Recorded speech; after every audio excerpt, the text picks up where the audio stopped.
ফেলছে, তখন উইরা আসছে জামাত, তখন উইরা আসছে বিএনপি। আসল ক্রেডিট ছাত্রদের, আর কারো না, আমাদেরও না। আমরা অনেক পরে মুখ খুলছি। যারা রাজপথে হুদাই গুলি খাইছে, এই যে মুগ্ধ মারা গেছে, এই যে আবু সাইদ মারা গেছে, এরা কি জানতো যে এই যে তারা মারা গেছে এটার বিপরীতে যে এক দফা এক দাবি হবে, কোটা আন্দোলন যে এক দফা এক দাবিতে রূপ নেবে, তারা জানতো না। ওদের এই স্যাক্রিফাইস ওরা তো করে গেছে, কিন্তু এটা মানে আমরা জীবনে ভুলবো না। আমরা যদি ভুলি আমরা অকৃতজ্ঞ জানবো। আজকে সন্ধ্যা 7টায় আওয়ামী লীগের নিষিদ্ধ দাবিতে কিন্তু বৈঠক রয়েছে। এই বিষয়ে কি বলবো? যদি দলীয় সমঝোতা হয়, তাদের মধ্যে যদি টাকা পয়সা বা ফান্ডিং আদান প্রদান হয়, তারা যদি বাইকা বসে, আমরা জনগণরা কিছু করতে পারবো না। আমরা আন্দোলন করতে পারবো, আমরা প্রতিবাদ করতে পারবো, এই যে দাঁড়াতে পারবো, চিল্লাইতে পারবো, আমরা আর কিছু করতে পারবো না। কারণ আমরা দেশকে ভালোবাসি এখানে আসছি, আমাদেরকে কেউ পয়সা দিয়ে এখানে আনে,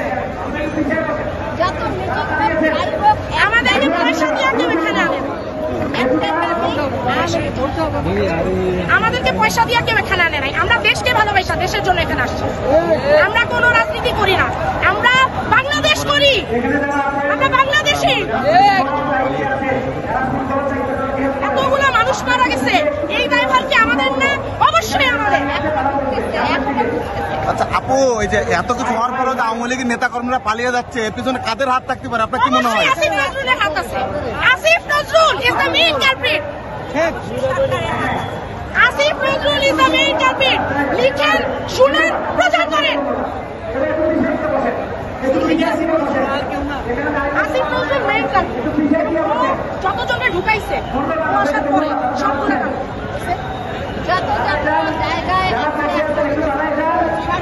আসিফ নজরুল আইন উপদেষ্টা,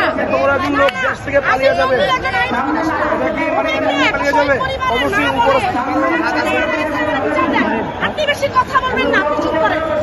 আইন উপদেষ্টা এই কথা বলতে পারে? একটা শহীদ জননীকে এই কথা উনি বলতে পারে? আপনি বেশি কথা বলেন, আপনি চুপ করেন। তাহলে উনি কালপিটকে